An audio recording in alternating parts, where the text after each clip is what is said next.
You asked, we're answering. I'm Devin. I'm Kevin. And there's a lot of misinformation out there.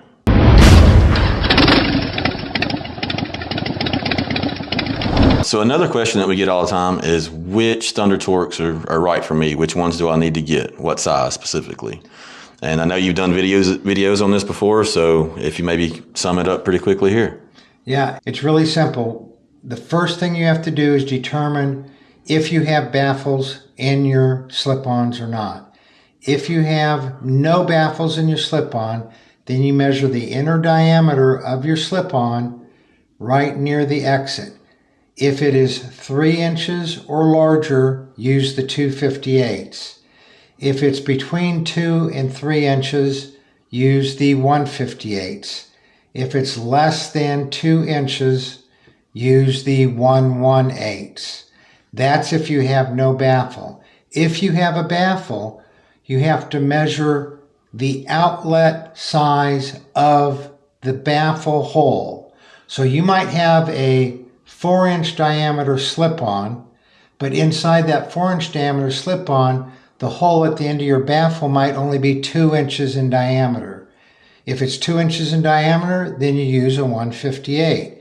If it's less than 2 inches, you're going to use a 1/1/8. If it's 3 inches or more, a 2/5/8. So it's either the size of the outlet hole of the baffle, or if you have no baffle, the size of the end of the slip-on. And we have many videos on this and diagrams. We'll put the written description with diagrams down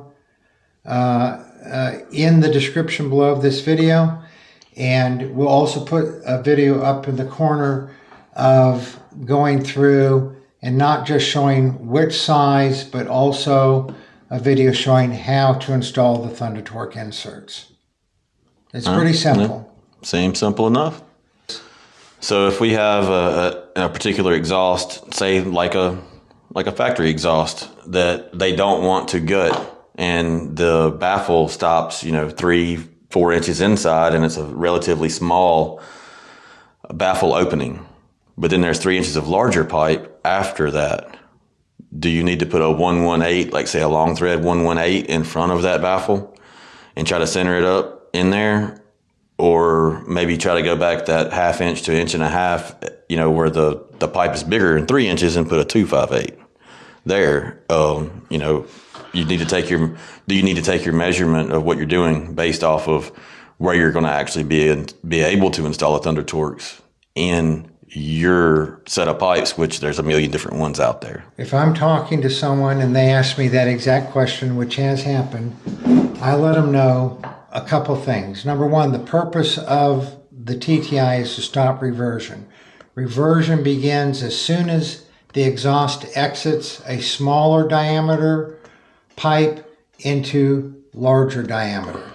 And so if we have, say, 1.25 inch diameter baffle and then 3 inches of a 3-inch diameter slip-on, I would want to put that long thread 1/1/8 right as close to the end of that baffle as possible, because if I put the 2/5/8 further away, then I have that space where before it gets to the Thunder Torque insert, reversion can start in that 2 or 3 inch space and start going back up that baffle.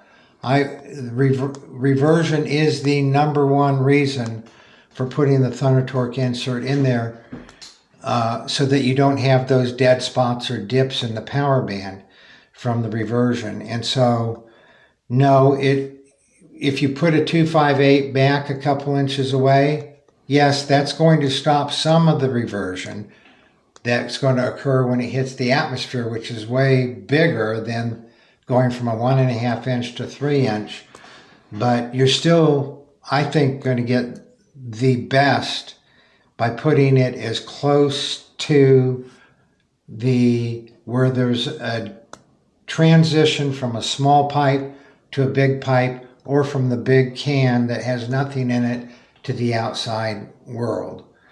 So can I see if I got this right? Just try to summarize and tell me if I'm picking it up correctly. Is that putting the 118 in that instance as close as you can to the baffle is going to be your best case scenario.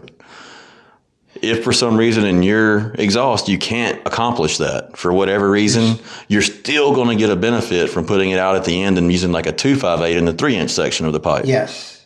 Okay. Absolutely will still get a benefit because the majority of the reversion is going to occur when it goes from any pipe to nothing, the outside world. That's when you're going to have the most reversion or turnaround of that energy pulse going back up the pipe.